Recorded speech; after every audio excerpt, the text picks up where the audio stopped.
Dwayne Law stood at the storage room door, holding his son's inhaler, and when Jude begged for it through wheezing breaths, Dwayne smiled and said, "Your mother gets this back when she admits what she really is. Insane." 16 hours of darkness had passed. Sophia held Jude's burning body against her chest, his small frame shaking with each labored breath. The pneumonia ravaging his lungs made every inhale sound like drowning. Above them, footsteps crossed the ceiling as Dwayne packed designer luggage for the Maldives. His voice drifted through the floorboards, casual and light. 2 weeks in paradise, babe. She's exactly where she needs to be. Once she signs those papers admitting mental instability, the commitment order becomes legal. Judge rubber stamps it tomorrow. When we return from vacation, she'll be locked in that facility, and the kid becomes ours.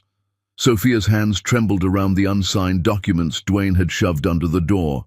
Forms declaring her mentally incompetent, dangerous to her child, unable to function. Sign them, and Dwayne would release the inhaler. Refuse, and watch Jude suffocate while proving a point nobody would hear. The trust fund from Sophia's late father matured in 3 weeks. Massive inheritance Dwayne couldn't access while she remained legally competent. But committed to a psychiatric facility, everything transferred to Jude's guardian. Dwayne would control it all. "Mommy," Jude whispered, lips tinged blue. "Can't breathe."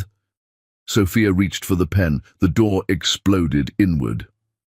Raymond Law burst through with a crowbar, his weathered face twisted with rage and shame. "Get up! Hospital! Now!" He scooped Jude into his arms and ran. Sophia stumbled after them, legs cramping from hours of sitting. Dwayne's voice still echoed from upstairs, oblivious to his collapsing world. Raymond's car screamed through red lights toward Memorial Hospital. "Hidden cameras," he said, jaw clenched. "Installed them 6 months ago when things felt wrong. Been recording everything. Tonight, when he took that inhaler and smiled at his dying son, something in me snapped." Emergency room staff swept Jude away immediately. Pneumonia, severe asthma attack, dehydration. Another 2 hours, and they'd be planning a funeral.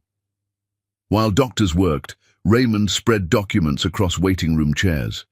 Divorce papers backdated for tomorrow's filing, forged psychiatric evaluations spanning 2 years, custody papers claiming abuse and neglect, bank statements showing emptied accounts, property transfers, their home already sold to his mistress Camila Rodriguez for pennies. Commitment papers for Brookhaven Psychiatric Facility sat on top, awaiting a judge's signature. 18 months of planning, Raymond said quietly. Not just divorce. Complete annihilation. The judge is his college roommate. Everything was arranged. You'd disappear into that facility declared unfit. He'd get custody, all assets, your father's trust fund. Sophia stared at evidence of systematic destruction. "How long have you known?" 6 months of proof, longer of suspicion. "Shame," colored Raymond's voice. "Hired investigators after Thanksgiving. Been copying everything from his office safe. But there's more." Another folder emerged. "Law Industries is failing. He's been embezzling for 4 years. Company carries crushing debt. 6 weeks until bankruptcy unless someone intervenes. He planned to let it collapse, take insurance money, disappear with Camilla to the Cayman Islands. The divorce, commitment, custody battle, all cover for corporate theft and flight." Raymond pulled out an ultrasound photo. "His mistress is pregnant. He's promised her everything you own.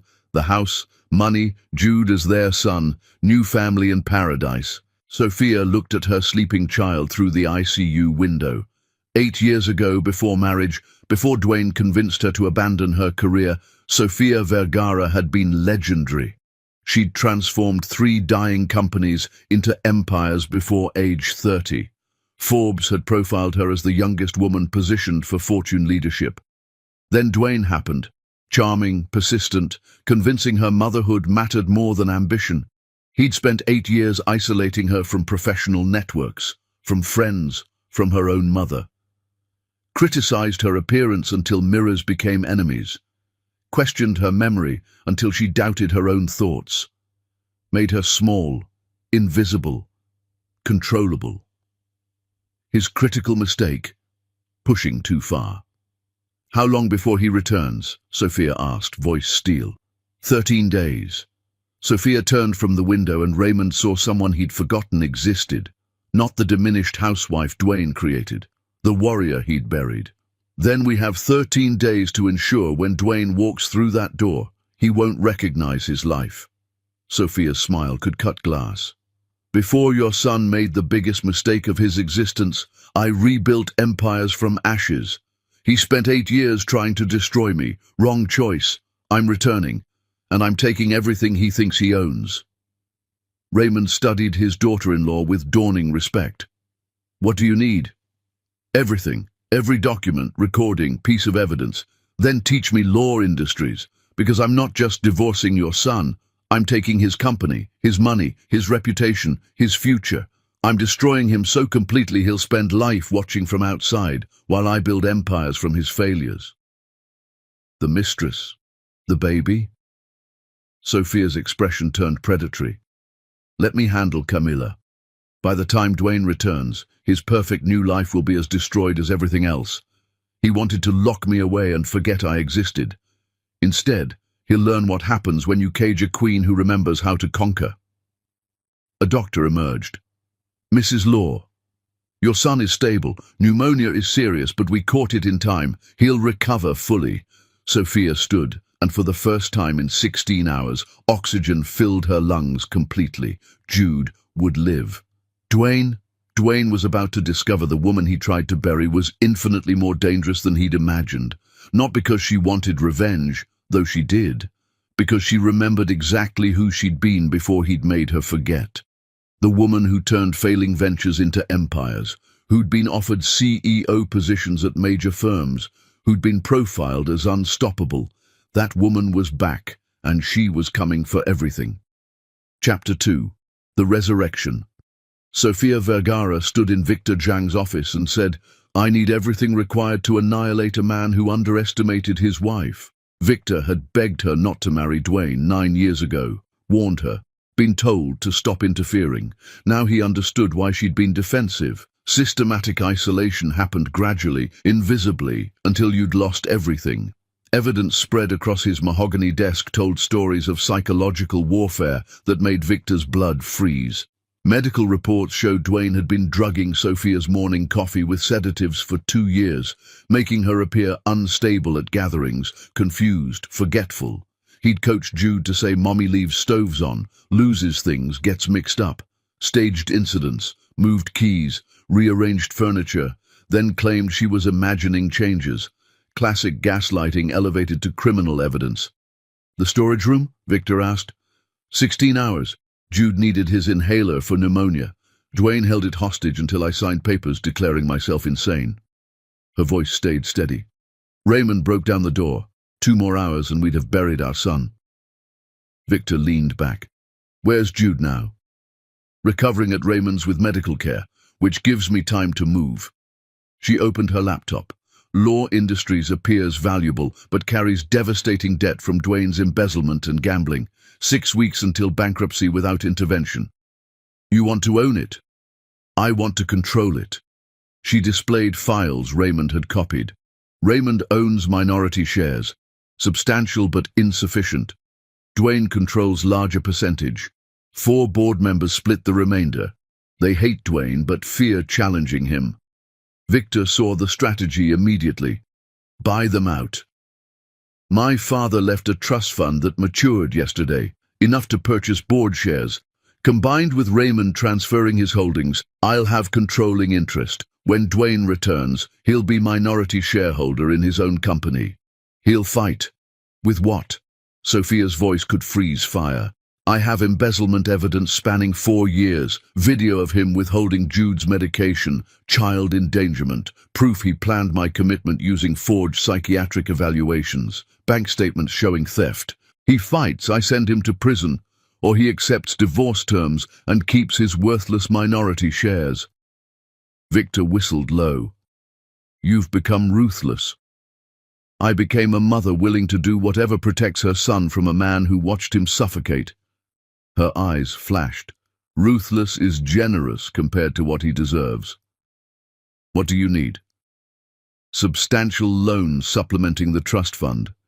Best divorce attorney in the country. Someone who destroys cheating husbands professionally. Vanessa Chen. Expensive, brilliant, never lost. Made a senator weep during proceedings. Perfect. Sophia pulled another file. Dwayne's mistress, Camila Rodriguez, is pregnant, believing the baby is his. He's promised her everything I have. House, money, Jude as their son. You're destroying her too? I'm revealing truth. She opened medical records. Camilla is 8 weeks pregnant according to ultrasound dating. Dwayne was in Europe on business 10 weeks ago for 3 weeks straight.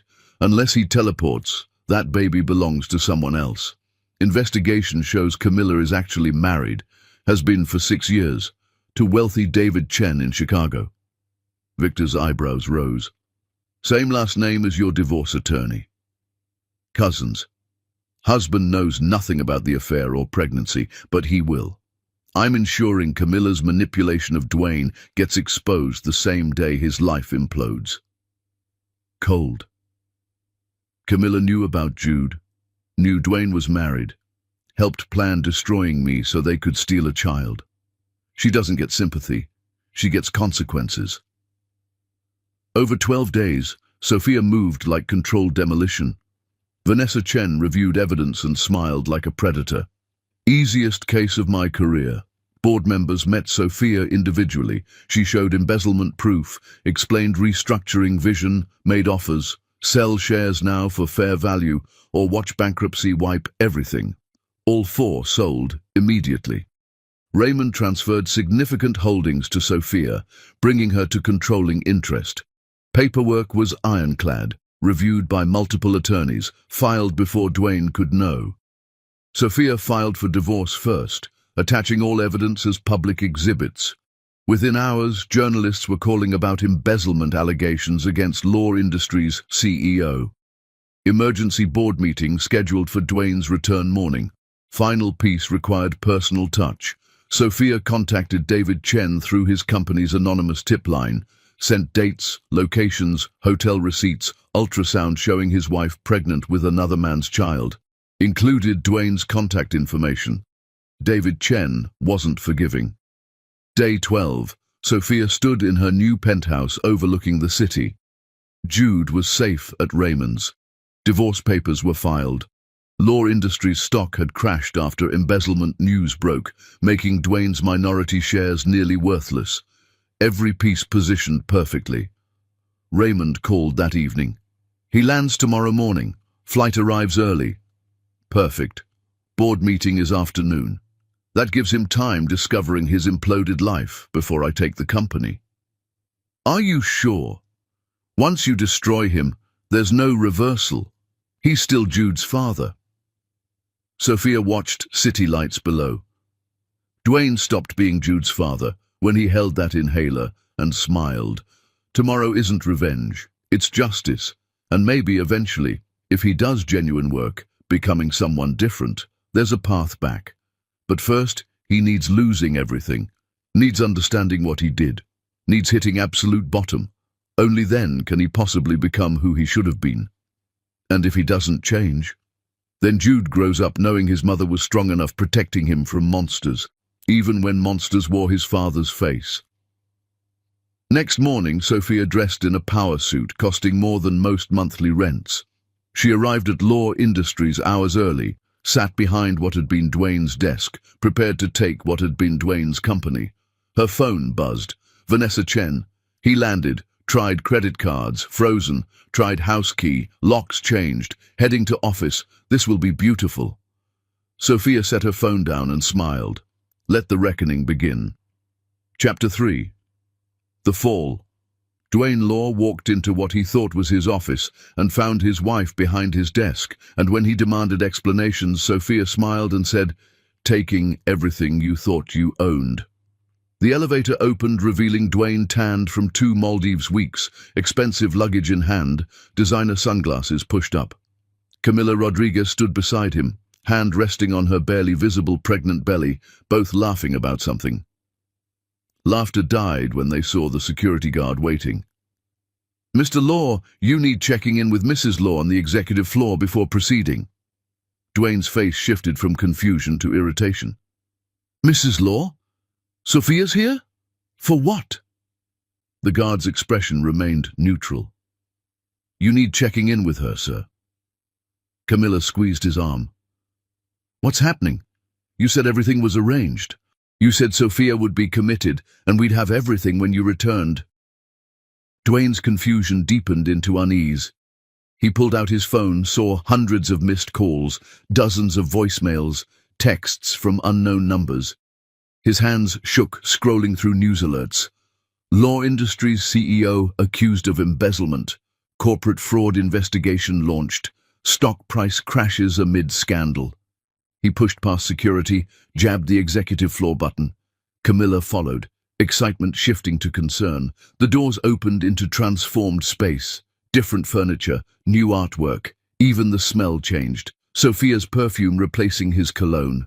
Behind the massive desk sat Sophia in a power suit radiating authority. Raymond stood beside her like a guardian. 4 board members lined the wall, expressions showing satisfaction.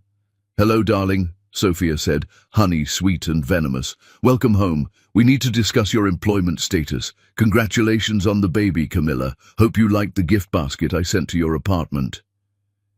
Dwayne's world tilted. What are you doing in my office? Dad, what is she doing here? Raymond's voice could freeze fire. It's not your office anymore. Sit and listen. I will not sit. This is my company. You have no right. I have every right. Sophia stood, somehow more commanding.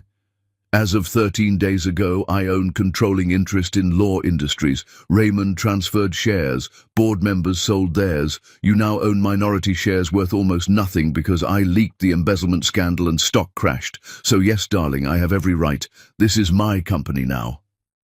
She slid 3 folders across the desk, one toward Dwayne, one toward Camilla, one remaining before her.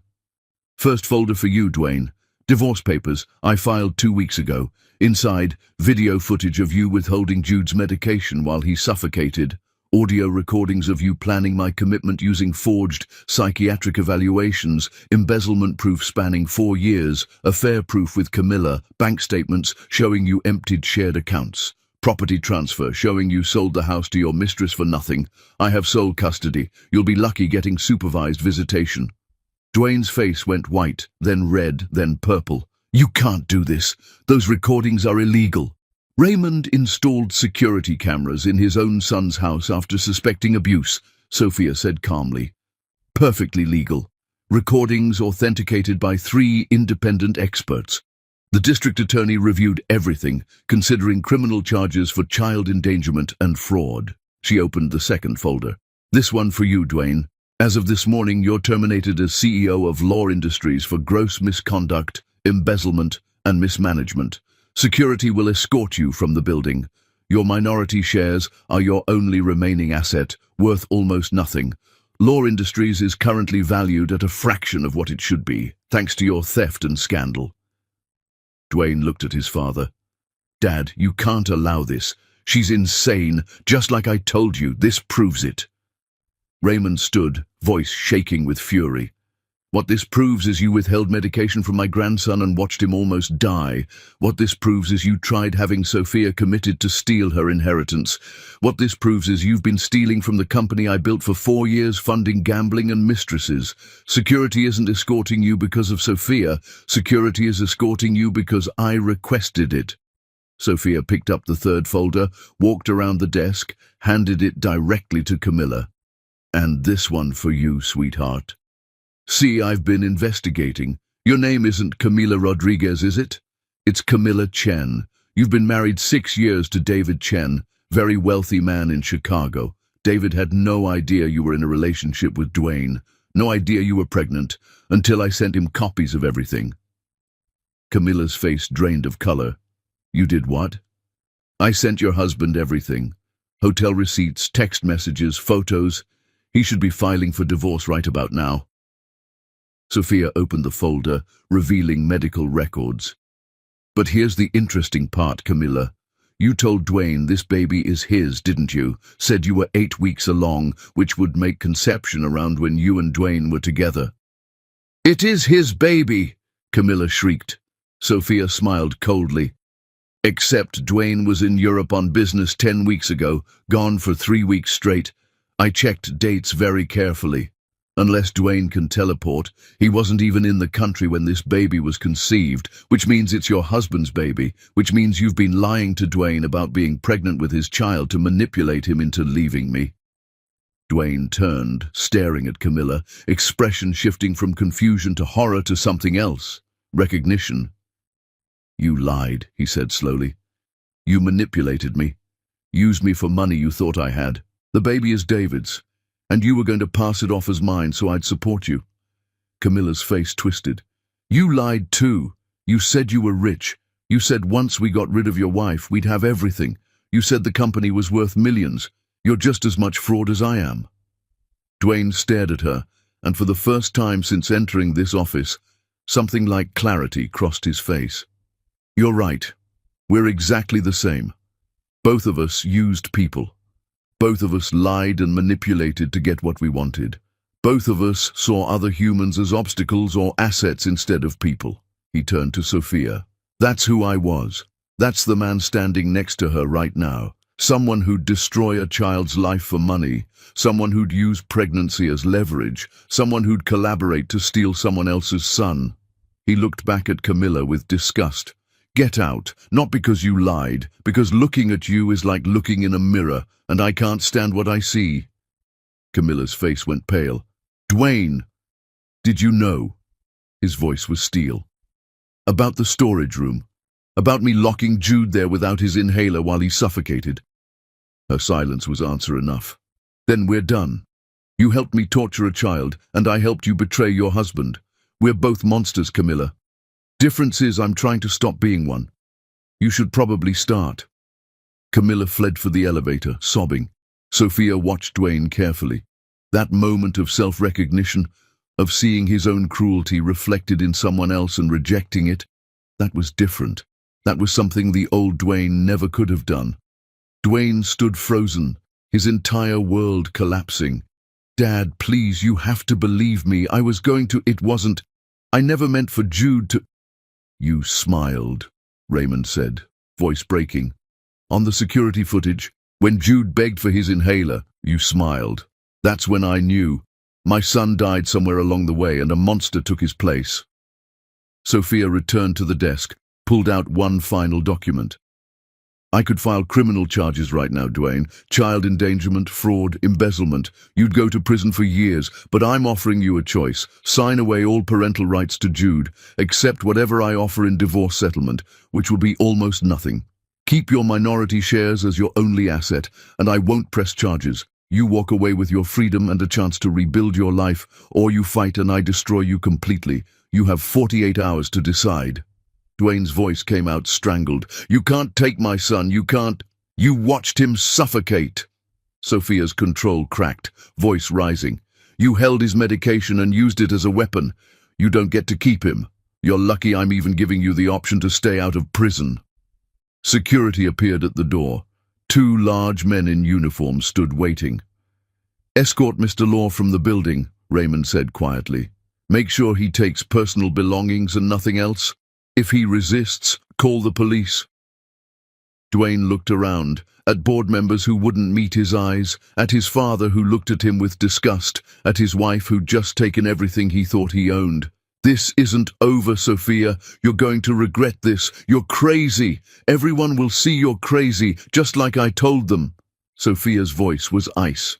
That's what you wanted everyone believing, wasn't it? That I was mentally unstable, incompetent, needed locking away. But here's what actually happened, Dwayne. You tried caging a queen. Bad decision. Now everyone gets to watch what happens when the queen breaks free. Security took his arms, led him toward the elevator.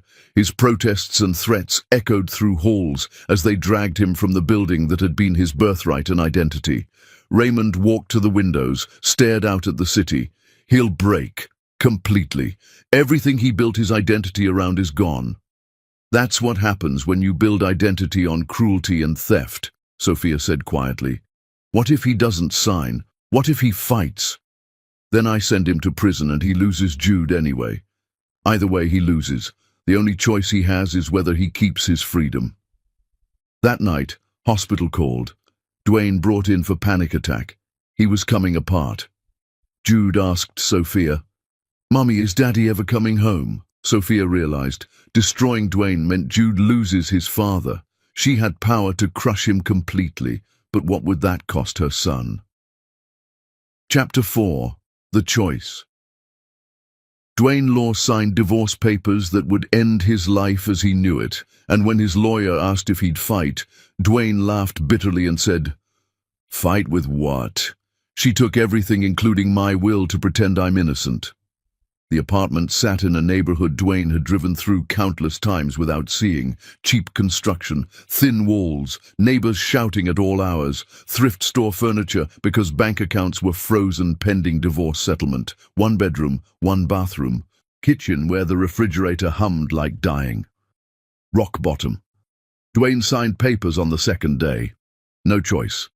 His lawyer laid it out brutally. Fight and go to prison for child endangerment minimum. Possibly fraud and embezzlement. Sign and walk away with minority shares that might become valuable if Sophia saved the company. Not really a choice at all. Camilla was gone. Returned to Chicago and her wealthy husband, who apparently forgave her affair for their unborn child's sake. Dwayne saw the announcement in society pages. David and Camilla Chen announce expecting their first child. No mention of Dwayne. No mention that Camilla had spent months manipulating him into destroying his marriage for a future built on lies. Dwayne's friends disappeared. Phone calls went unreturned. Invitations stopped.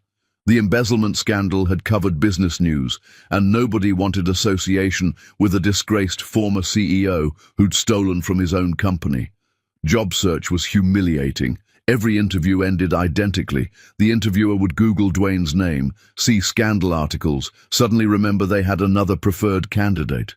3 months searching before finally finding work at a mid-level consulting firm, making a fraction of former salary. The position was beneath his experience and education, but beggars couldn't be choosers. Co-workers treated him with polite distance. They'd all seen the news. They all knew who he was and what he'd done. Every morning, Dwayne drove past the mansion he'd lost, the company he'd destroyed, the life he'd burned. Every morning was fresh reminder of how completely Sophia had defeated him. But the worst part wasn't money or house or company. The worst part was Jude. Sophia had full custody with supervised visitation at Raymond's estate. Once weekly, Dwayne was allowed seeing his son for 2 hours, while Raymond watched from distance. First visit, Jude had run to him, then stopped, uncertain. "Daddy?" Dwayne dropped to his knees, pulled Jude into his arms, and for the first time since the storage room, actually felt the weight of what he'd done. Not theoretically, not abstractly, but in his bones, in his soul, the crushing reality of how badly he'd hurt this perfect little boy who loved him despite everything. "I'm sorry," Dwayne whispered into Jude's hair. "Daddy is so sorry, buddy." "Why did you lock us in the dark room, Daddy? Why did you take my inhaler when I couldn't breathe?" No good answer.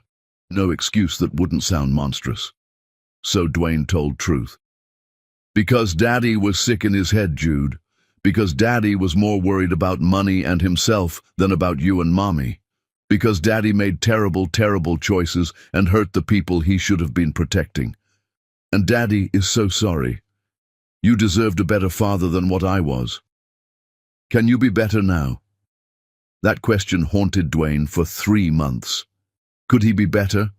Or was he fundamentally broken in ways that couldn't be fixed? Dwayne started therapy because court mandated it for visitation rights. First session, therapist looked at him with professional neutrality and asked what brought him in. "I watched my son suffocate and smiled about it," Dwayne said. "What kind of person does that?" The therapist didn't answer, just waited. In that silence, something inside Dwayne cracked open. He talked for an hour about growing up as Raymond's son with impossible expectations. about never feeling like enough, about marrying Sophia when she was this brilliant, successful woman and feeling intimidated by her achievements, about slowly, systematically cutting her down to make himself feel bigger, about gambling that started as entertainment and became addiction, about embezzling to cover debts, about mistresses who made him feel powerful and desired, about the moment he realized everything was collapsing, and instead of facing it, he blamed Sophia, convinced himself she was the problem, drugged her coffee to make her seem unstable, coached Jude to doubt her, staged incidents to make her look incompetent. "And the storage room?"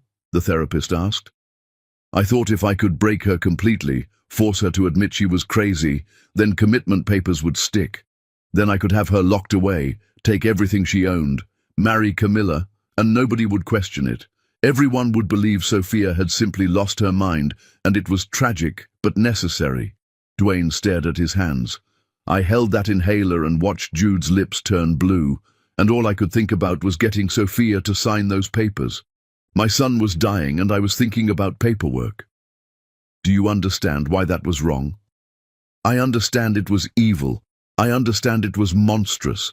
What I don't understand is how I became the kind of person capable of it." Therapist wrote something in notes. "I think you should consider inpatient treatment, intensive therapy, psychiatric evaluation.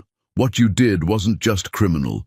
It suggests deep psychological issues needing significant professional intervention." Dwayne went to his father after that session. Raymond was at the estate with Jude, and when Dwayne arrived for scheduled visitation, he asked Raymond to stay. "The therapist thinks I need inpatient treatment," he said. "Months of it, intensive." Raymond studied his son. "What do you think?" "I think he's right. I think something inside me is fundamentally broken, and it's been broken for a long time. Maybe always, and I don't know how to fix it, but I know I can't keep being this person. Because this person held his son's inhaler and smiled.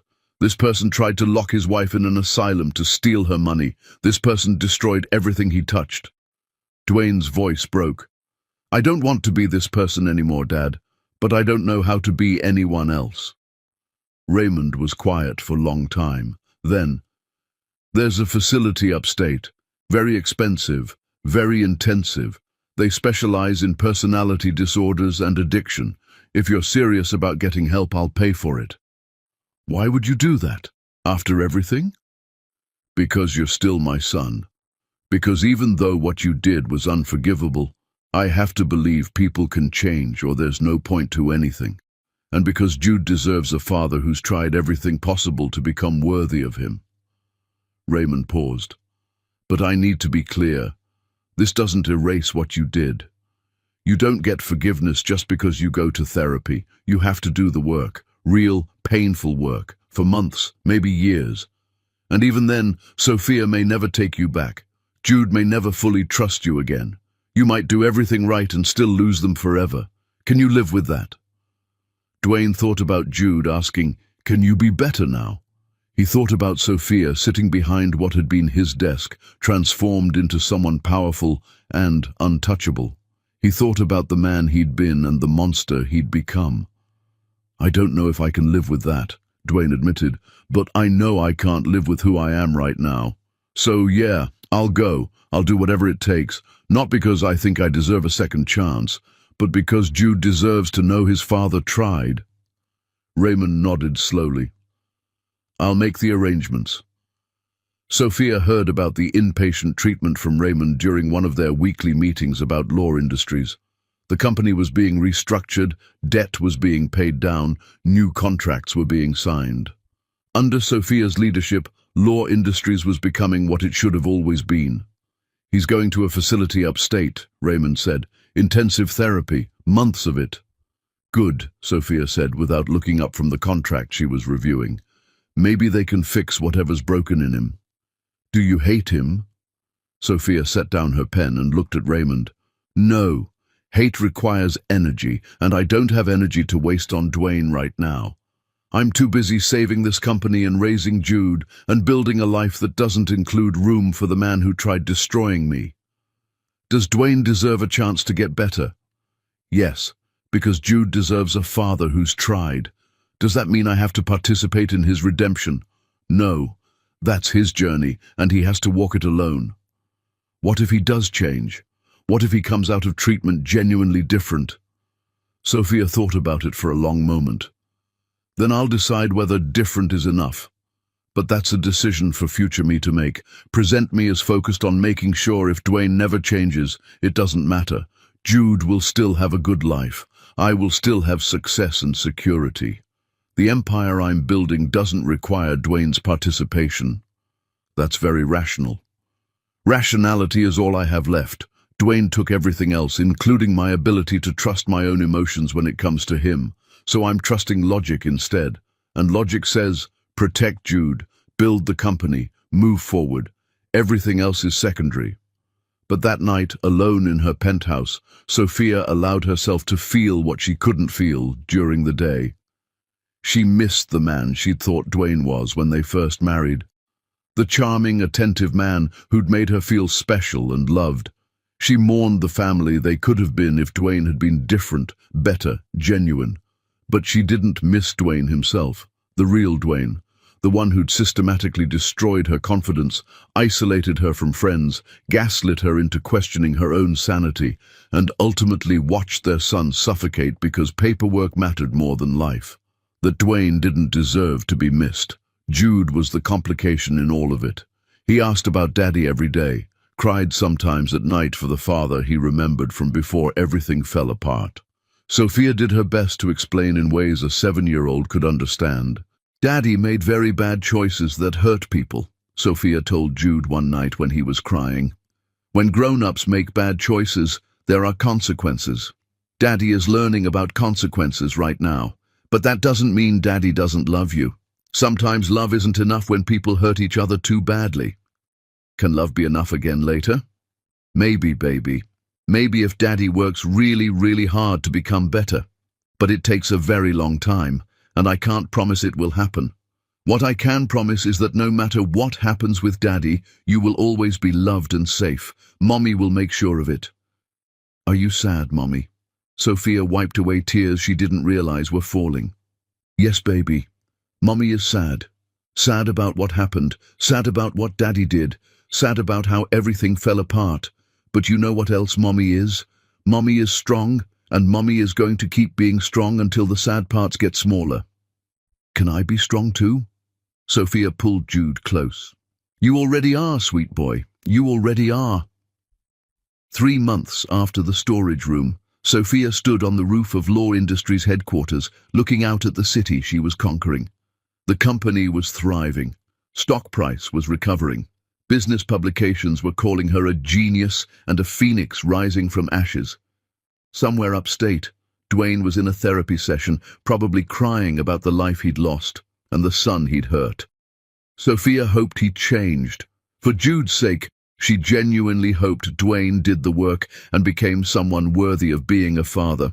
But she wasn't waiting for it, wasn't planning her life around the possibility. She was building an empire that would stand whether Dwayne ever came back or not. And if he did come back changed, if he somehow managed to transform into someone genuine and good, well, future Sophia would decide what to do with that. Present Sophia had a company to run. Chapter 5. The Reckoning.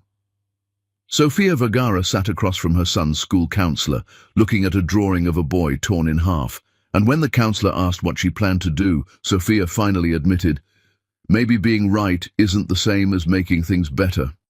The drawing was devastating in its simplicity. Jude had used crayons to draw himself, a small figure in the center of the page. On one side, a woman labeled Mommy, reaching for him. On the other side, a man labeled Daddy, reaching for him. And right through the middle of Jude's crayon body, a jagged line splitting him into 2 pieces. Mrs. Patterson, Jude's counselor at the prestigious private school Sophia had enrolled him in after everything fell apart, set the drawing on her desk, where both women could see it clearly. Jude drew this during art therapy yesterday, Mrs. Patterson said gently. When I asked him to explain it, he said he feels like he's being pulled apart. That loving his mother means he can't love his father, and loving his father means betraying his mother. He's 7 years old, Mrs. Law, and he's experiencing trauma response typically seen in much older children. Sophia stared at the drawing, throat tight. Jude's been seeing a therapist twice weekly since the incident. The therapist said he was making progress. He is making progress on the primary trauma, being locked in the storage room, the fear of his father, the medical neglect. But now there's secondary trauma emerging. Jude loves you both. He understands intellectually that his father did terrible things, but emotionally he's still a child who wants his daddy. And he's watching you be successful and powerful and amazing, which makes him proud, but he's also seeing his father destroyed and absent, which makes him sad. He doesn't know how to reconcile those two realities. What am I supposed to do? Pretend what Dwayne did was acceptable? Minimize it for Jude's comfort? No, absolutely not. What happened was serious, and the consequences are appropriate. Mrs. Patterson leaned forward. But I think Jude needs to hear from you that loving his father doesn't betray you. That it's possible to hold someone accountable and still hope they become better. Because right now Jude thinks he has to choose between you, and that choice is destroying him. Sophia looked at the drawing again. The jagged line through Jude's body, the two pieces being pulled in opposite directions. This was what revenge looked like when a child was caught in the middle. There's something else we need to discuss, Mrs. Patterson continued. Jude has been acting out at school, fighting with other children. Yesterday he punched another boy in the nose because that boy said something about Jude's father being a criminal. Last week, Jude threw his lunch tray at a teacher who asked him to talk about his family. He's withdrawn during class time, refuses to participate in group activities, and his grades have dropped significantly. His therapist didn't mention any of this, because it's not happening at therapy. It's happening in environments where Jude doesn't feel safe being vulnerable, at school, at home when you're working late, at his grandfather's estate during visitation with his father. Jude is holding himself together during therapy sessions and falling apart everywhere else. Sophia felt like the ground was crumbling beneath her. She'd been so focused on saving Law Industries, on building security for Jude's future, on proving she was strong enough to survive what Dwayne had done. She'd missed the fact that Jude was drowning right in front of her. What do I need to do? Mrs. Patterson pulled out a folder of additional drawings. All of them showed variations of the same theme. A family broken into pieces. Mommy in one place, Daddy in another, Jude alone in the middle. He needs family therapy, all three of you together. He needs to see you and Dwayne in the same room being civil to each other. He needs permission from both of you to love you both without feeling guilty. And Mrs. Law, I know this is hard to hear, but Jude needs more of your time. You've been working extremely long hours building the company. I understand why. You're providing security, proving yourself, protecting your son's future. But what Jude needs right now isn't financial security. He needs his mother present. Sophia wanted to argue, wanted to explain that everything she was doing was for Jude, that Law Industries' success meant Jude would never be vulnerable to someone like Dwayne, that building an empire meant building protection, but the drawings on the desk told a different story. I'll fix this, Sophia said quietly. Whatever needs to happen, I'll fix it. That night, Sophia did the hardest thing she'd done since the storage room. She called Dwayne at the treatment facility. He answered on the third ring. Sophia? His voice sounded different, smaller, stripped of the arrogance that had defined him. We need to talk about Jude, Sophia said, not bothering with pleasantries. His school counselor says he's struggling, acting out, falling apart. He drew pictures of himself being torn in half between us. Silence on the other end. Then, is he okay? No, Dwayne, he's not okay. He's 7 years old and traumatized, and we're both so busy dealing with our own issues that we're missing the fact that he's drowning. What can I do? You have full custody. I only get supervised visitation once a week. I'm stuck in this facility for another 2 months minimum. The counselor suggested family therapy. All three of us, together, learning how to be civil for Jude's sake. Dwayne's voice cracked. You're willing to be in the same room as me? After everything? I'm not willing, but I'm Jude's mother, and he needs this. So yes, I will sit in a room with the man who tried to destroy me if it helps our son stop drawing pictures of himself torn in half. When? Once a week, starting next week. Raymond will set it up at his estate so there's neutral territory. And Dwayne? If you use this as an opportunity to manipulate or play victim or do anything except focus on helping Jude, I will end it immediately and you'll never see him again. Understood? Understood. And Sophia, thank you. I know I don't deserve. Don't, Sophia cut him off. This isn't about what you deserve. It's about what Jude needs. That's the only reason this is happening. Sophia hung up and stood at her penthouse windows, looking out at the city. Somewhere out there, Law Industries was thriving under her leadership. Stock prices were climbing, contracts were being signed. The business world was watching Sofia Vergara and marveling at her comeback.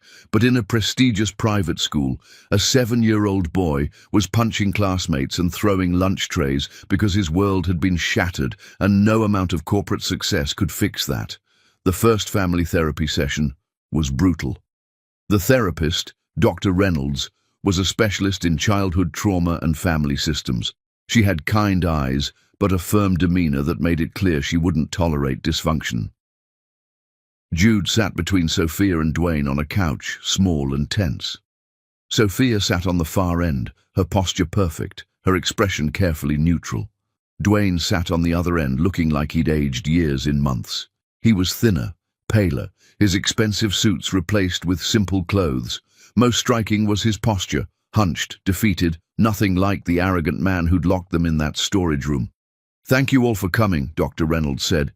"Jude, do you know why we're here today?" Jude shook his head, not making eye contact with anyone. "We're here because your mommy and daddy want to help you feel better.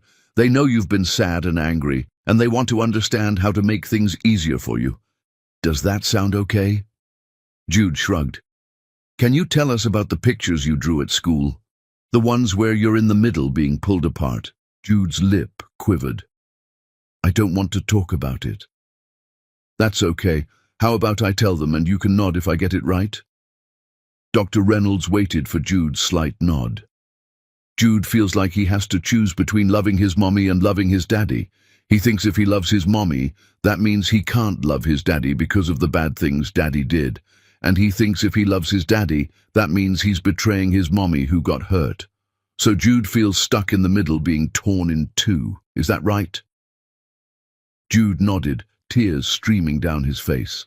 Sophia's heart shattered. She reached for Jude's hand, and after a moment, Dwayne did the same from the other side. Jude sat there holding both his parents' hands, crying silently. "Jude," Sophia said softly, "look at Mommy." She waited until Jude's tear-filled eyes met hers. "You don't have to choose. You can love us both. What Daddy did was very wrong, and there are consequences for that. But you loving Daddy doesn't hurt Mommy. Do you understand?" Jude shook his head. "But you hate Daddy. I can see it. Mommy is very angry at Daddy for what he did. But that's between grown-ups. You're allowed to love Daddy even though Mommy is angry at him. Those are two different things." Jude turned to Dwayne. "Are you mad that I love Mommy?" Dwayne's voice broke. "No, buddy. Mommy is amazing. She's strong and smart, and she protected you when Daddy was being terrible. You should love Mommy, and Daddy is so proud of you for being strong too. Then why can't we be a family again?"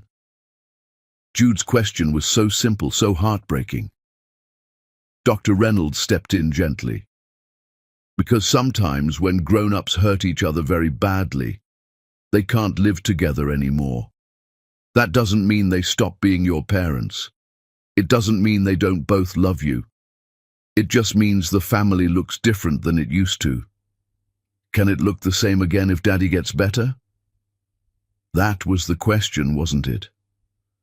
Sophia looked at Dwayne across their son's head. She saw the man who'd held Jude's inhaler and smiled. But she also saw a broken person who was at least trying to become someone different.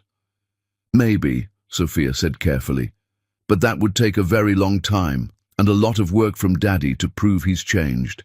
And even then, Mommy might decide it's not possible. What's important right now is that you don't worry about that, Jude. Your job is to be 7 years old and focus on school and friends and being a kid. Let the grown-ups worry about the grown-up problems." The session continued for another hour. Dr. Reynolds gave them homework, daily check-ins with Jude, family dinners once a week at Raymond's estate where they'd all be civil, and commitments from both Sophia and Dwayne to never badmouth each other in front of Jude. Driving home, Sophia realized something that made her uncomfortable. She'd been so focused on her own pain and trauma that she'd missed Jude's. She'd been working endless hours to build security, but what Jude needed was presence. She'd been proving she was strong enough to survive without Dwayne, but Jude needed to know it was okay that he still wanted his father. Sophia hired a COO the next week, someone brilliant and capable who could handle day-to-day operations of Law Industries, while Sophia focused more time on Jude. She cut her work hours from 80 hours weekly to 50, leaving her afternoons and evenings free. She started showing up at Jude's school for lunch. She attended every soccer practice. She sat with him while he did homework instead of reviewing contracts in her home office. She read bedtime stories instead of sending him to sleep so she could work. And slowly, Jude started healing. The family therapy sessions continued weekly. They were painful and difficult, but gradually Jude stopped drawing pictures of himself torn in half. His fighting at school decreased. His grades improved. One night, 3 months after that first therapy session, Jude climbed into Sophia's lap at bedtime and said, "Thank you for letting me love Daddy, even though he hurt you." Sophia held her son close. "You get to love whoever you love, baby. Nobody can tell you that's wrong." "Do you think Daddy is getting better?"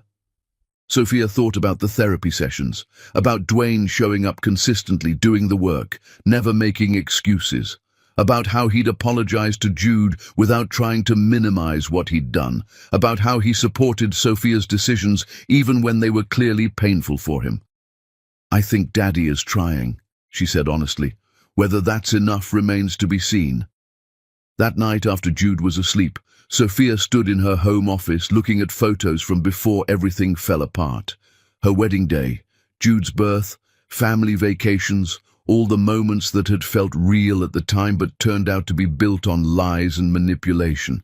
Her phone buzzed with a text from an unknown number. She almost didn't open it, but something made her look. It was from Elias Moretti, a billionaire tech investor who'd reached out months ago about partnering with Law Industries. Sophia had declined the meeting, too focused on restructuring the company to take on new partnerships. The text read, "I've been following Law Industries' recovery. Impressive work. Would you like to discuss investment opportunities and perhaps dinner? Not business. Just dinner." Sophia stared at the text. This was what moving forward looked like. A successful, attractive man expressing interest, a future without Dwayne. But when she looked at the text, all she felt was tired. She responded, "Rain check? I'm focused on my son right now." His reply came immediately, "Whenever you're ready, I'll wait."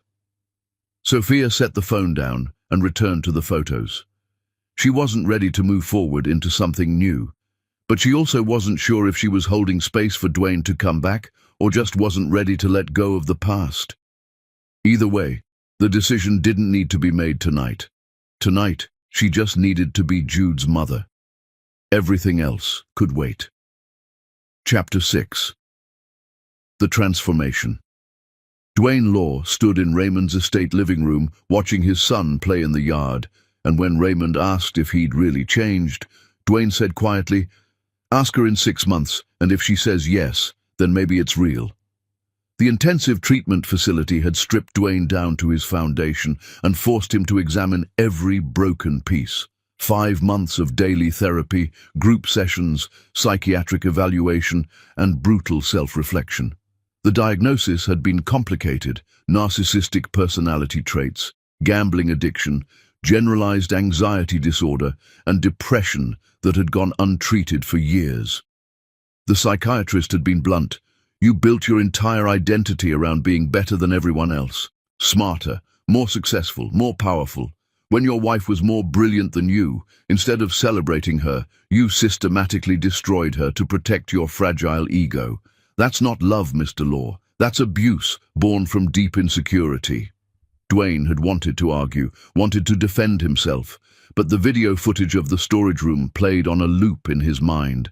That smile, the way he'd held the inhaler just out of Jude's reach, the casual cruelty, that was him. That was who he'd become. The treatment had been excruciating, facing exactly who he was without the armor of arrogance or the comfort of lies, accepting that he'd been a monster wearing a husband's face, understanding that everything he'd lost, Sophia, Jude, the company, his reputation, he'd destroyed with his own hands. Now he was out, living in that tiny apartment, working the mid-level job, attending therapy twice weekly, and showing up for supervised visitation hoping to prove he'd changed. The visitations had increased to twice weekly, still supervised by Raymond, but longer now. 4 hours instead of 2, time for Dwayne to actually be a father instead of just a visitor. "Daddy, watch this!" Jude called from the yard, then did a cartwheel that was more enthusiasm than technique. Dwayne applauded, his throat tight with emotion, this perfect child who still loved him despite everything, who still called him daddy, who still wanted him present. "You're different," Raymond observed from where he stood beside Dwayne at the window, not just saying the right things, actually different. "Therapy will do that when you actually commit to it," Dwayne said. "Turns out when you stop lying to yourself, you start seeing how badly you've been lying to everyone else." Sophia noticed too. At the therapy sessions, you're not making excuses anymore, not playing victim, not trying to minimize what you did. Because there's no excuse, there's no minimizing watching your child suffocate and smiling about it. That happened, I did that, and no amount of explanation makes it acceptable. Dwayne's voice was steady, factual. "The only thing I can do now is make sure the person who did that doesn't exist anymore, build someone different from the ground up. Do you think Sophia will ever forgive you?" Dwayne watched Jude laugh and chase a butterfly. "No, and she shouldn't. What I did was unforgivable, but maybe if I work hard enough, long enough, genuinely enough, maybe she'll decide that while she can't forgive the past, she can give the present a chance. Maybe she'll believe the person standing in front of her is different enough from the monster who hurt her that second chances become possible. But that decision is hers, not mine. My job is just to become someone worthy of that decision, whether it comes or not."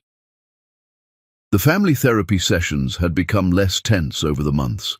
Dr. Reynolds had them practicing communication techniques, learning how to discuss Jude's needs without attacking each other, finding ways to co-parent despite their history. At the most recent session, something had shifted. They were discussing Jude's upcoming birthday party when Sophia said, "Jude wants you there, not just at Raymond's estate after, at the actual party." Dr. Reynolds looked at Sophia. "How do you feel about that?" "Uncomfortable, afraid it will be awkward, worried about what people will think." Sophia paused. "But it's not about my comfort, it's about what Jude needs, and he needs his father there." Dwayne had sat frozen, barely breathing. "Are you sure?" "No, but I'm going to do it anyway." That conversation had been 2 weeks ago. Now the party was approaching, and Dwayne was terrified. All of Sophia's family would be there, her friends, people who knew what he'd done, and he'd be standing there, the villain at the celebration, trying to be normal for his son's sake. The week before the party, Dwayne did something he'd been working up the courage to do for months. He wrote Sophia a letter, not an apology letter demanding forgiveness. Not a love letter trying to manipulate her emotions, just an honest accounting of what he'd learned in treatment and what he was doing differently. He left it on her desk at Law Industries during his lunch break from work. His security badge still didn't work. Raymond had to escort him up. The office that had been his was Sophia's now, and seeing her nameplate on the door was another reminder of everything he'd destroyed. He didn't expect a response, didn't even know if Sophia would read it. But 3 days later, his phone rang. "Sophia, I received your letter," she said without preamble. "Tell me something. All the things you wrote about understanding how you tried to make me small, about recognizing the systematic abuse, about accepting full responsibility. Is that real? Or is that just what your therapist told you to say? It's real, painfully real. I spent 5 months in that facility being forced to watch video footage of myself over the years. Not just the storage room, all of it. The way I talked to you, the casual put-downs, the gaslighting, the systematic destruction of your confidence, watching myself be a monster while thinking I was a good husband. That kind of reality check isn't something you fake. The letter mentioned you're working at a consulting firm now. How's that going? Humbling. I work for people half my age who are twice as smart. I make a fraction of what I used to make. Live in an apartment that's smaller than our old walk-in closet. And honestly, it's exactly what I deserve, maybe even generous considering what I did. Do you resent it? The reduced circumstances? No. How could I resent consequences I earned? Resentment comes when you think you don't deserve what's happening. But this is justice. Maybe even mercy, considering you could have had me arrested. There was a long pause, then, what do you want, Dwayne, from all of this? What's the goal? To be a good father to Jude, that's it. That's the only goal that matters. If you never forgive me, if you move on with someone else, if I spend the rest of my life alone in that apartment working a job beneath my education, all of that is fine if it means Jude grows up knowing his father did everything possible to become worthy of being called Dad. And if I told you there might be a path back? Not now, not soon, but eventually. Dwayne's breath caught. Then I would keep doing exactly what I'm doing. Therapy, honesty, showing up for Jude, working hard, being humble. Not because it's a strategy to win you back, but because it's who I need to be regardless. If that eventually means second chances become possible, that's a gift I don't deserve. If it doesn't, I'm still becoming someone better. Jude asked me yesterday if you'd ever live with us again. What did you tell him? The truth, that it would take years of you proving you've changed, that even then I might decide it's not possible, but that it's not his job to worry about grown-up problems. Sophia's voice softened slightly.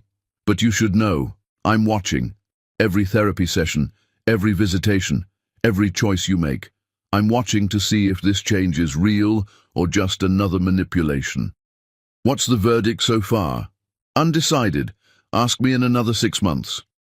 Jude's 8th birthday party arrived with sunshine and chaos. Sophia had rented space at a venue with activities for kids and areas for adults. There were balloons and a massive cake and what seemed like hundreds of children running everywhere. Dwayne arrived exactly on time, carrying a gift he'd made himself. During treatment, he'd learned woodworking as part of occupational therapy. He'd spent 2 months building Jude a toy chest, carving his name into the wood, sanding it until it was smooth as glass. Inside the chest, he'd placed a letter for Jude to read when he was older. A letter explaining what Daddy had done, why it was wrong, and how hard Daddy had worked to become better. Not excuses, just truth. Walking into that party felt like walking into a firing squad. Everyone knew who Dwayne was and what he'd done. Conversations stopped when he entered. Eyes followed him. Judgment was thick in the air. Sophia's mother, Diana, approached him immediately. If you hurt my grandson again, they won't find your body. Understood, ma'am. She studied him for a long moment, then nodded curtly and walked away. Raymond rescued him, pulling him aside. You okay? No, but that's appropriate. These people love Sophia and Jude. They should hate me for what I did. I'd hate me too if our positions were reversed. Jude saw him and ran over, launching himself into Dwayne's arms. Daddy, you came! Of course, buddy. Wouldn't miss your birthday for anything. Did you bring a present? Dwayne showed him the toy chest, and Jude's eyes went wide. You made this? For me? Built it myself. It's got your name on it and everything. A special place to keep all your favorite things. Jude traced his name carved in the wood. This is the best present ever, Daddy. Dwayne's throat was too tight to speak. He just hugged his son and tried not to cry in front of all these people who were still watching with suspicion and hostility.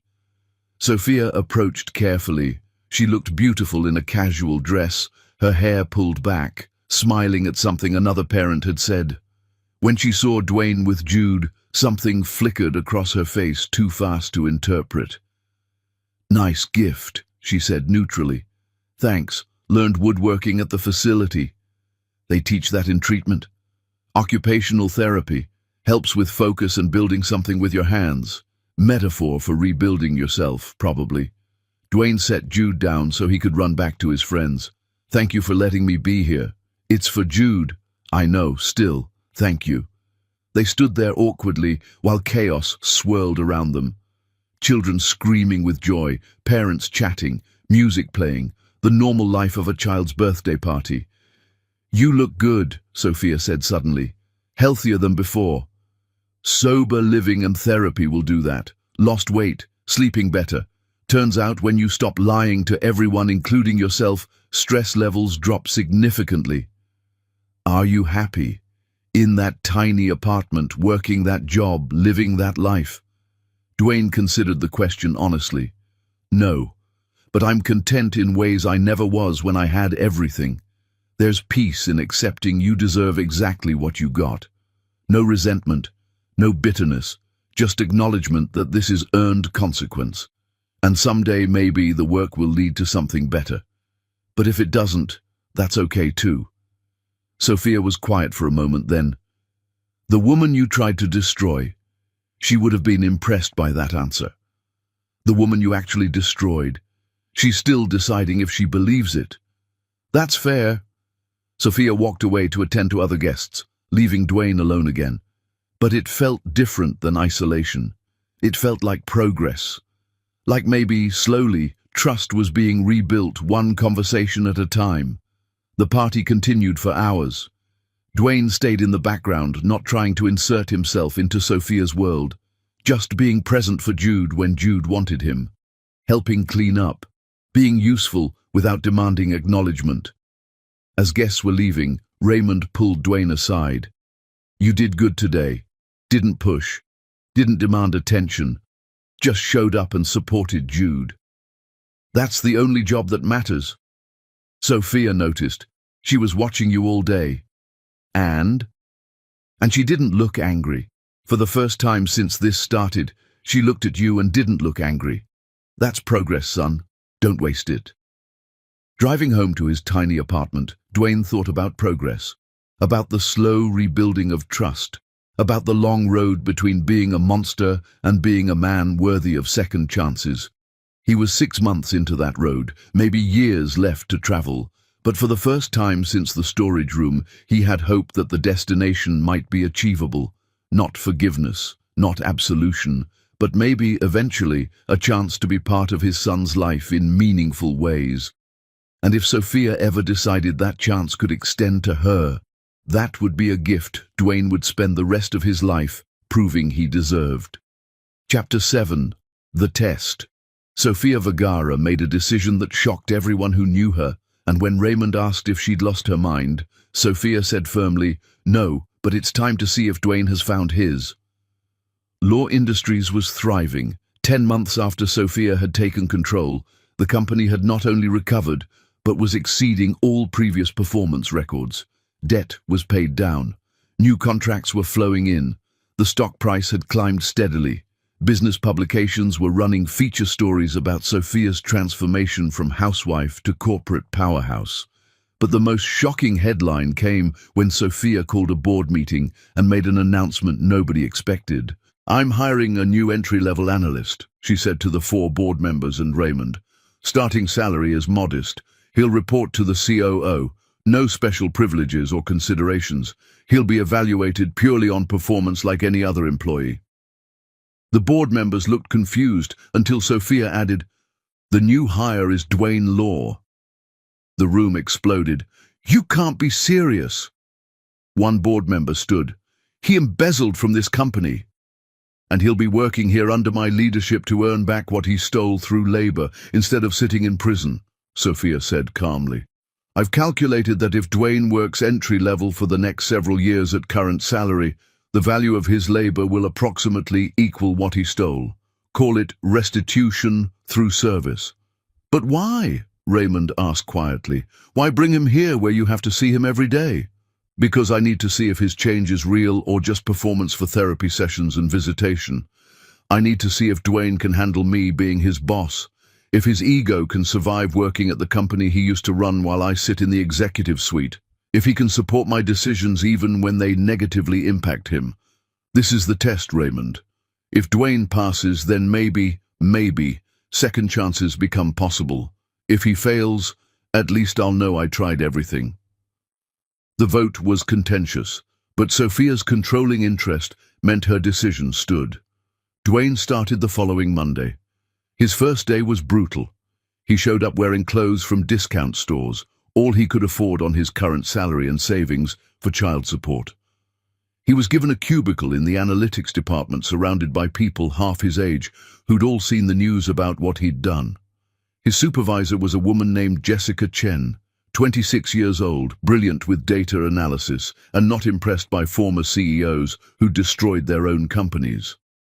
"Your job is to run reports," Jessica said bluntly. "Input data, verify calculations. It's tedious work that requires attention to detail. Can you handle that, or is it beneath someone who used to sit in the executive suite?" "Just tell me what needs to be done," Dwayne said quietly. "And one more thing, I don't care who you used to be. In this department, you're entry level. That means you get the work nobody else wants. Late hours, weekend coverage, clean-up tasks. You have a problem with that, take it up with Mrs. Law." "No problem." Jessica studied him suspiciously, clearly expecting pushback or resentment. When none came, she shrugged and handed him a stack of files. "Start with these. Due by end of day." The work was mind-numbing. Data entry and verification that required no analytical thinking, just careful attention to details. The kind of work Dwayne would have delegated without thought when he was CEO. Now, it was his entire job. He didn't complain. Just sat in his cubicle and did the work. 3 weeks in, the real test came. Jessica had been working on a major report for the executive team about quarterly projections. The data was complex, requiring analysis across multiple departments. She'd been working 16-hour days, trying to meet an aggressive deadline Sophia had set. At 10 p.m. on a Thursday, Jessica made a critical error in her calculations. She didn't realize it until the next morning when she was preparing to present the report to Sophia and the board. The deadline was noon. The error would take hours to fix. There was no time. She was going to fail, publicly, in front of the CEO and the entire board. Dwayne had been working late on his own tedious assignments when he heard Jessica's frustrated sob from her office. He found her with her head in her hands, the report scattered across her desk. "What's wrong?" "None of your business." "Maybe. But you look like your world is ending, and I'm not great at much these days. But I used to be decent with data analysis. If you need help—" Jessica looked up, eyes red from tears of frustration. "Why would you help me? I've been nothing but harsh to you since you started." "Because you're stressed. The work needs to be done, and I have nothing better to do at 10 p.m. on a Thursday than help a colleague who needs it." "I don't even like you." "That's fair. So what's the problem?" She explained the error, and Dwayne immediately saw the issue. "Let me look at the raw data. This is fixable." They worked together until 4 a.m. Dwayne's experience as former CEO meant he understood the analytical framework Jessica needed. His years of reviewing reports meant he could spot errors quickly. By dawn, they had the report corrected and verified. Jessica stared at him with exhausted gratitude. "Why did you do this? I've treated you terribly since you started." "Because it's not about you liking me. It's about the work being done right. And because Sophia built this company into something extraordinary, and she doesn't deserve a faulty report messing that up. Even if the person who fixes it is the same person who nearly destroyed the company in the first place." At noon, Jessica presented the corrected report. It was flawless. Sophia nodded approval, and the board commended Jessica's work. Jessica didn't mention Dwayne's help, didn't tell anyone he'd saved her, just took the credit and moved on. Later that afternoon, she came to Dwayne's cubicle. "Thank you. You didn't have to help me, and you definitely didn't have to let me take the credit." "Why?" "Because I wasn't helping for recognition. I was helping because it was the right thing to do." "You're really different than I expected." "Good. That's the point. Word spread through the department slowly over the following weeks. Dwayne was always willing to help, never took credit, worked late without complaint, handled tedious assignments without resentment, supported Sophia's decisions even when they created more work for him. The younger employees who'd initially treated him with hostility began to warm slightly. Not friendship exactly, but respect for someone willing to do the work without ego. 2 months into Dwayne working at Law Industries, Sophia called him to her office. He arrived nervous, unsure if this was about his work or something else. Sophia sat behind her desk, looking every inch the powerful CEO she'd become. "Sit," he sat. "I've been watching you," Sophia said without preamble. "Watching how you handle working here, how you interact with colleagues, how you respond when Jessica gives you the worst assignments, how you stayed until 4 a.m. helping to fix that report." "You knew about that?" "Jessica told me, eventually, after feeling guilty about taking credit for work you helped with." Sophia leaned back. "You could have demanded recognition, could have told people you saved her, could have used it to make yourself look good. You didn't. Why?" "Because it wasn't about me looking good, it was about the work being done right." Sophia studied him for a long moment. "You've been here 2 months. In that time you haven't complained once, haven't resented my authority, haven't tried to undermine my decisions, haven't used the position to manipulate or scheme. You've just worked, shown up, been helpful. Why?" Dwayne met her eyes. "Because this is who I need to be. Not strategy, not performance. Just someone who does the work, supports the company, and understands that my job is to prove through consistent action that I'm different. If that means working in a cubicle, reporting to people half my age while you sit in the executive suite, then that's what it means. You deserve to lead this company. You're better at it than I ever was. My ego doesn't get a vote in that reality. And if you're stuck in that cubicle for years, if this is as far as you ever get, if I never promote you, never give you more responsibility, never acknowledge your contribution, then I stay in that cubicle and keep doing the work. Because it's not about advancement or recognition. It's about proving that I can be someone who supports instead of destroys, someone who builds instead of tears down, someone who submits to your leadership without resentment because your leadership is exactly what Law Industries needs." Sophia was quiet for so long that Dwayne started to worry. Then she said something that shocked him. "Custody is being increased. Starting next week you can have Jude overnight twice a week. Unsupervised." Dwayne's breath caught. "Unsupervised? Are you sure?" "No, but I've been watching you for 10 months. Therapy sessions where you never made excuses. Visitations where you supported my decisions even when they hurt you. That birthday party where you stayed in the background instead of demanding attention. And now 2 months of working here under my leadership without complaint. If you were still the man who held that inhaler, you'd have cracked by now. You'd have resented my authority. You'd have schemed or manipulated or demanded recognition. You haven't, so either you're the greatest actor in history, or you've actually changed. I'm choosing to believe it's the latter." "Thank you," Dwayne whispered. "You don't know what this means. It means nothing if you blow it. The first time Jude comes home upset because you badmouthed me. The first time you use unsupervised time to undermine my authority, the first time you treat this as opportunity instead of responsibility, it ends. Understood? Understood. Good. Now get back to work. Jessica has a new report that needs data verification, and you're the person she requested for the job." Dwayne stood, turned to leave, then paused. "Sophia." "Yes?" "Law Industries is lucky to have you as CEO. The company has never been stronger. You're extraordinary at this. Always were. I was an idiot for trying to bury that instead of celebrating it." "You're right, you were. Now prove you're not that idiot anymore." That night, Dwayne sat in his tiny apartment and thought about progress, about the long road from monster to man, about the slow rebuilding of trust through consistent action instead of empty promises. He was 10 months into the journey, years left to travel, but he'd just been given unsupervised time with his son. That was trust. Small, tentative, revocable trust, but trust nonetheless. And Dwayne was going to prove every single day that it wasn't misplaced, not through grand gestures or dramatic declarations, through showing up, through doing the work, through being the father Jude deserved and the man Sophia needed to see if second chances were ever going to be possible. One day at a time, one choice at a time, one moment of consistency at a time. Until maybe, someday, the man in the mirror was someone worth trusting, someone Jude could be proud to call dad, someone Sophia might eventually decide deserved a second chance. That was the work. That was the goal. And Dwayne was finally ready to do it right. Chapter 8. The Breaking. Sofia Vergara was in an emergency board meeting when her phone lit up with a call from Jessica Chen, and 30 minutes later she stood in a hospital emergency room realizing that watching someone break from guilt was different from watching them suffer from a distance.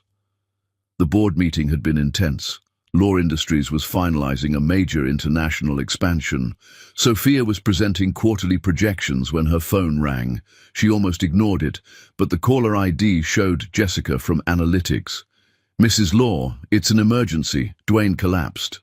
20 minutes earlier, Dwayne had been sitting in his cubicle running routine data verification. The office was buzzing with news that Sophia had just secured the biggest contract in company history. People were celebrating, congratulating each other, talking excitedly about bonuses and promotions. Someone walked past his cubicle and said to a colleague, "Can you believe how far this company has come? 18 months ago we were bankrupt because of that criminal CEO. Now we're international. Sophia Law is a genius." Dwayne had stared at his computer screen. Criminal CEO. That was him. The company he'd nearly destroyed was now thriving without him, because of him being removed. His chest had tightened. Then Jessica appeared at his cubicle. "Hey, Dwayne, the team wants to celebrate Sophia's big win at happy hour tonight. You should come. Everyone's been saying how much they respect your work ethic." The team respects him. They don't know. They don't know about the storage room. His vision started tunneling. "I watched my son turn blue," he'd whispered, not meaning to say it out loud. "What?" "Jude." His lips turned blue. I held his inhaler, and I smiled. Dwayne's hands were shaking. "Everyone here respects me, but they don't know. They don't know what I did. They don't know I'm a monster." "Dwayne, you're hyperventilating. I need you to breathe." "I can't breathe." Jude couldn't breathe, and I smiled, and now... The words weren't making sense. The room was spinning. Building a better person on a rotten foundation. What if it collapses? What if I collapse? What if the monster comes back? His heart was racing so fast. Too fast. Something was wrong. He couldn't breathe. Just like Jude. Just like... Then everything went black. Jessica had called emergency services immediately. Now Sophia stood in the emergency room as Dr. Morrison explained, "Severe panic attack. Third one in 2 months according to his records. The previous 2 he managed at home. This one was bad enough that he lost consciousness." They kept Dwayne overnight. Sophia sent Jude home with Raymond, but something made her stay. When she walked into his hospital room, Dwayne was awake, staring at the ceiling. "You don't have to stay," he said quietly. Sophia pulled a chair to his bedside. "What triggered it today? Does it matter?" "Yes." Dwayne was quiet for a long time. "Someone called me a criminal CEO.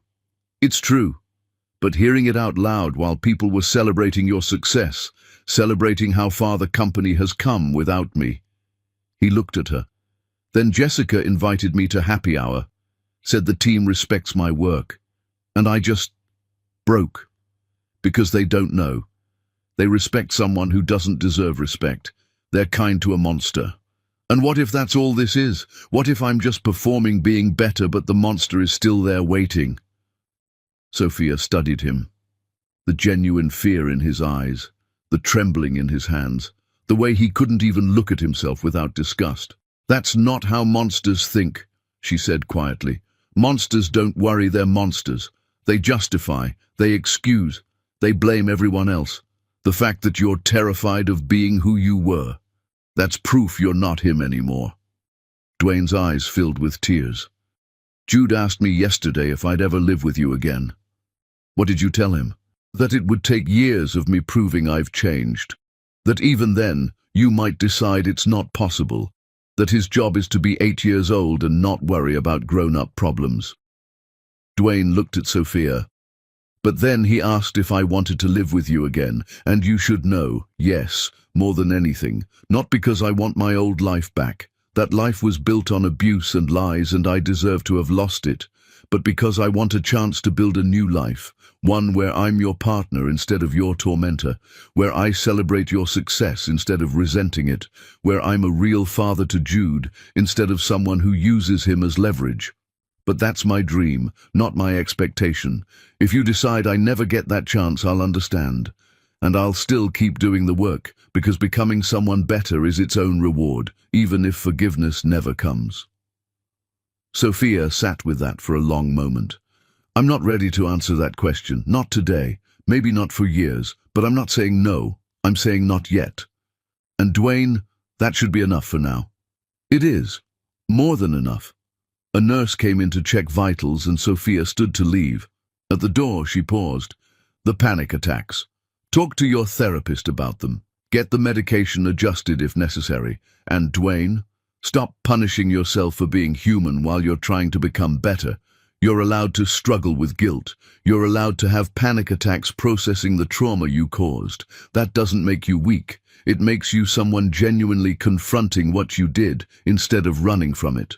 There's integrity in that, even when it's painful. She left before he could respond. In her car, Sophia sat gripping the steering wheel and trying to understand her own emotions.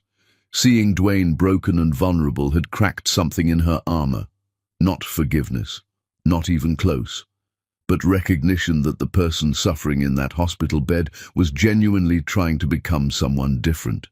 The question was whether Sophia could ever trust that difference enough to risk her heart and Jude's safety again. She didn't have an answer yet, but for the first time since the storage room, she was willing to admit the answer might eventually be yes. If Dwayne kept doing the work, if the consistency held, if years passed without backsliding or manipulation or resentment, then maybe, someday, they could have a conversation about second chances, but not today. Today, Sophia just needed to process the fact that seeing her ex-husband broken by guilt made her feel something other than satisfaction. Something complicated and uncomfortable that might have been the beginning of forgiveness, or might just have been exhaustion. Time would tell. Chapter 9. The Choice Law Industries hosted its annual gala celebrating record-breaking success. And when Dwayne bought a ticket with his modest salary just to watch Sophia shine, she finally understood what real love looked like after destruction. The gala was the event of the season. Law Industries had gone from near bankruptcy to international powerhouse in just under 18 months. Sophia was being honored as CEO of the Year by multiple business organizations. Everyone who mattered in the industry would be there. Sophia wore a dress that cost more than most people's monthly rent, midnight blue silk that made her look like royalty. Her hair was perfect, her makeup flawless. She was the picture of success and power. She didn't expect Dwayne to be there. He was entry-level staff. Nobody at his position typically attended the gala. Tickets were expensive and junior employees weren't expected to spend their limited resources on company events. But halfway through the evening, Sophia saw him. He was in the back of the ballroom, wearing an old suit that was slightly too big now that he'd lost weight. His ticket had cost him probably a week's pay. He wasn't networking or trying to be seen, just sitting alone at a table in the corner watching Sophia. When she took the stage to accept her award, Sophia gave a speech about transformation and rebuilding, about how sometimes losing everything is the only way to discover what you're truly capable of building. 18 months ago, Law Industries was failing, Sophia said to the crowd of hundreds. Debt was overwhelming. Leadership was corrupt. The future looked bleak. Some people said the company should just fold, take the insurance money and walk away. But I looked at this company and saw potential, saw what it could become with proper leadership and vision. So I took control, not because it was easy, because it was necessary. The crowd applauded. Sophia continued. But rebuilding Law Industries wasn't just about business decisions. It was about believing that things broken can be fixed if you're willing to do the hard work. About understanding that sometimes the greatest success comes from the deepest failure. About having faith that transformation is possible when you stop making excuses and start taking responsibility. As Sophia spoke, she found Dwayne in the crowd. He was crying, silently, just sitting in that corner in his too big suit, tears streaming down his face, watching her with pure pride and no trace of resentment or jealousy. So this award, this recognition of Law Industries' success, isn't just about me, she said, her voice catching slightly. It's about everyone who believed that rebuilding was possible, who put in the work even when it was hard, who showed up consistently even when recognition seemed impossible, who chose to become better instead of staying broken. The applause was thunderous. Sophia accepted her award and made her way through the crowd of people wanting to congratulate her. Business leaders, investors, competitors who respected what she'd built. But her eyes kept finding Dwayne in that corner, alone, not trying to approach her or insert himself into her success, just being present to witness it. Later in the evening, when the speeches were done and the dancing had started, Sophia found herself standing on the balcony, needing air. The celebration was overwhelming. Everyone wanted a piece of her. Advice, partnership opportunities, congratulations. She was standing there looking out at the city when she heard footsteps behind her. Dwayne. "Sorry," he said immediately. "I didn't mean to interrupt. You looked like you needed space. You came to the gala.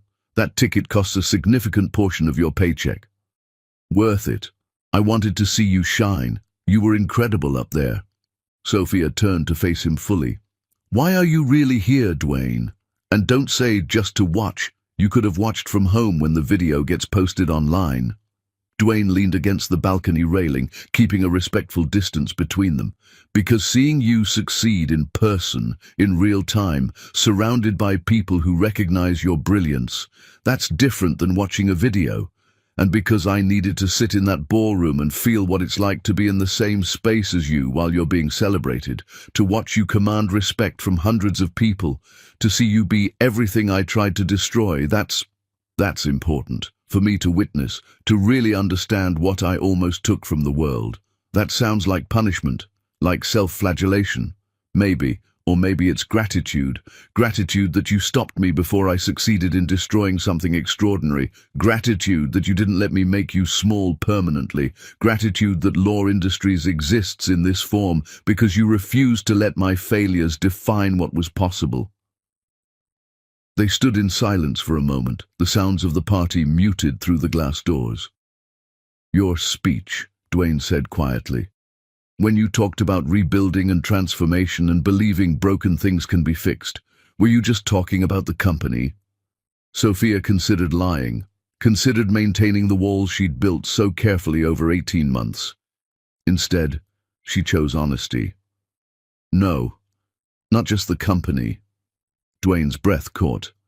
"So you think people can be rebuilt too? Not just businesses?" "I think some people can be rebuilt if they're willing to do the brutal work required, if they're willing to face what they were without excuses, if they're consistent not for weeks or months, but for years. If they prove through action, not words, that transformation is real. And do you think I'm one of those people? Or am I still under evaluation?" Sophia turned to look at him fully, really look at him. The weight he'd lost, the exhaustion around his eyes from working hard and sleeping little, the way he held himself with humility instead of arrogance, the genuine emotion on his face when she'd accepted her award. "I think you're getting there. I think the man standing on this balcony is genuinely different from the monster who held that inhaler. But here's what you need to understand, Dwayne. Different isn't the same as trustworthy. You can be a better person and still be someone I can't risk my heart or Jude's safety with. The question isn't just whether you've changed, it's whether you've changed enough that the risk becomes acceptable." And what would make the risk acceptable? Time. Consistency over years, not months. Proof that when life gets hard again, because it will, you don't revert to old patterns.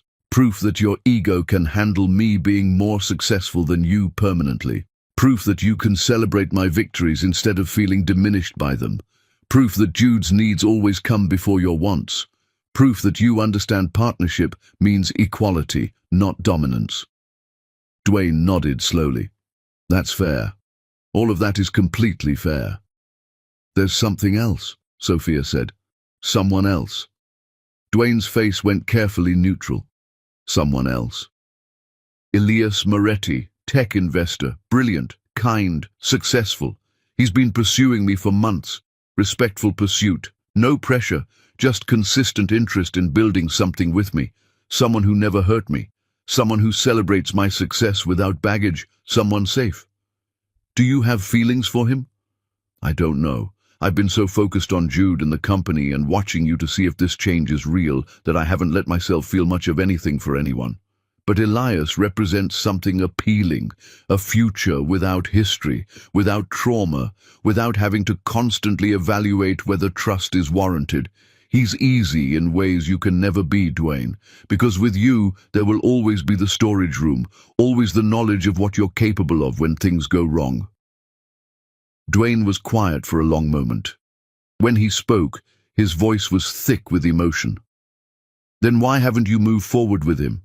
If he's everything I'm not, safe, easy, without baggage, why are you still watching me, still testing me, still leaving the door open even slightly? Because I don't know if safe is what I actually want. Safe would be smart, safe would be protecting myself, but maybe, and this is what scares me, maybe there's value in watching someone do the hard work of transformation. Maybe there's something powerful in witnessing genuine redemption instead of just choosing easy grace. And maybe, despite everything, there's history between us that matters. Not good history, but history nonetheless. Shared DNA in Jude. Years of life intertwined. That doesn't disappear just because I choose someone new. So what happens now? Now I go back to that party and continue being CEO of the year. Now you go back to your apartment and your entry-level job and your therapy sessions. Now time passes. More months, probably years. And eventually, I'll make a decision. Either the risk of trusting you becomes acceptable, or I move forward with someone like Elias who never gave me reasons to doubt. But that decision isn't happening tonight. Can I ask you something? Not about us. About Jude. Of course.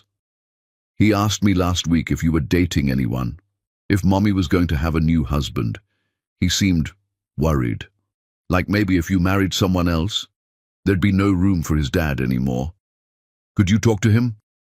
Make sure he understands that whatever happens between the grown-ups, he'll always have his father in his life. Sophia's expression softened. I already did. Jude and I talked about it last night. I told him that my choices about dating don't affect his relationship with you, that he'll always have both parents who love him, whether together or apart. He seemed reassured. Thank you. For that. For everything you've done to help him feel secure despite me destroying our family. They stood together on the balcony for a few more minutes, the weight of 18 months and a lifetime of choices hanging between them. Finally, Sophia said, you should go. People will start wondering why the CEO is having private conversations with entry-level staff. Right. Of course. Dwayne turned to leave, then paused. Sophia, you really were incredible tonight. The speech, the award, everything. The business world is lucky to have you. Jude is lucky to have you. And I was lucky to have you once. Even though I destroyed it, even though I don't deserve a second chance at that luck, I'm grateful it existed at all. After he left, Sophia stood alone on the balcony for a long time. She thought about Elias, who'd sent flowers earlier that day with a note saying he was proud of her success, who represented safety and ease and a future without pain. She thought about Dwayne, who'd spent a week's salary to sit in the back of a ballroom just to watch her shine, who was doing the brutal work of transformation with no guarantee it would lead anywhere. She thought about Jude, who deserved parents who modeled either healthy partnership or healthy boundaries, not confusion and uncertainty. And she thought about herself, about what she actually wanted versus what she thought she should want. The answer wasn't clear yet, but standing on that balcony, accepting that she still felt something when she looked at Dwayne, that was progress. Or maybe it was regression. Time would tell. For now, she just needed to get through the rest of this party without making any decisions she'd regret. Tomorrow, she'd go back to being CEO, back to raising Jude, back to watching Dwayne prove himself or fail. And eventually, she'd figure out whether the man who tried to destroy her could ever become the man who deserved her. But not tonight. Tonight, she just needed to celebrate what she'd built from the ashes of what he'd burned. And that was enough. Chapter 10. The Empire of Second Chances. 16 months after the storage room, Sofia Vergara asked Dwayne Law to meet her at the house they once shared, and when he walked through the door, she said the words that would change everything. "I want to try again, but on completely different terms than before." The house looked different. Sofia had bought it back from Camilla months ago and spent significant time renovating. Every room had been transformed, lighter colors, different furniture, new energy. It was their house, but reborn. The storage room in the basement had been converted into a playroom for Jude, filled with light and laughter instead of darkness and trauma. Dwayne stood in the living room where everything had fallen apart, looking at Sofia like he couldn't quite believe she'd asked him here. "Why did you want to meet here?" he asked carefully. "This house has terrible memories." "Which is exactly why I chose it. Because if we're going to have this conversation, it needs to happen in the place where everything went wrong, where you were your worst, where I was most vulnerable. Because what comes next, if anything comes next, needs to be built on honest acknowledgement of what happened, not pretending it didn't." Dwayne sat when Sofia gestured to the couch. She remained standing, maintaining the power dynamic that had defined their relationship for 18 months. 16 months ago, you locked me and Jude in a storage room," she began. "You withheld medication from your dying son. You tried to have me committed to steal my inheritance. You embezzled from your company. You systematically destroyed my confidence over years of marriage. You were, by every definition, a monster." Dwayne nodded, not arguing. "Yes, but in 16 months I've watched you do something I didn't think was possible. You went to intensive treatment. You've been in therapy twice weekly for over a year. You accepted consequences without fighting. You worked an entry-level job while I ran the company you destroyed, and you never complained. You supported my success even when it clearly hurt your ego. You showed up for Jude consistently, never bad-mouthing me, always taking responsibility. You spent a week's salary just to watch me receive an award.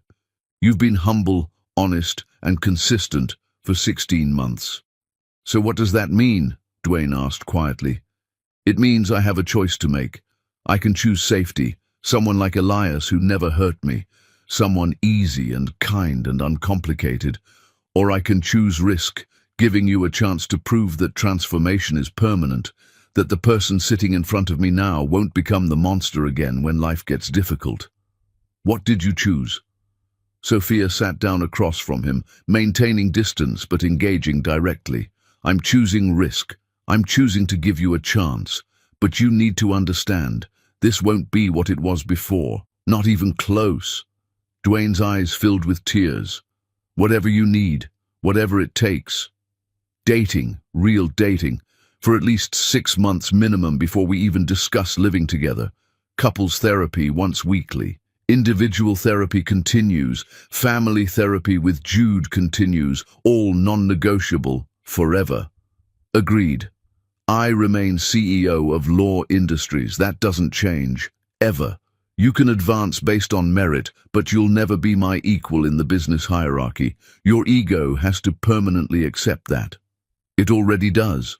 Joint custody, but I retain final decision-making authority on major issues regarding Jude. Education, medical care, we discuss it, but if we disagree, My decision stands. Understood. Prenuptial agreement if we ever marry again. What's mine stays mine. What's yours stays yours. Clean separation if this doesn't work. No fighting over assets. Of course. Most important, the first time you lie, manipulate, try to make me feel small, resent my success, badmouth me to Jude, or show any sign of reverting to who you were, this ends.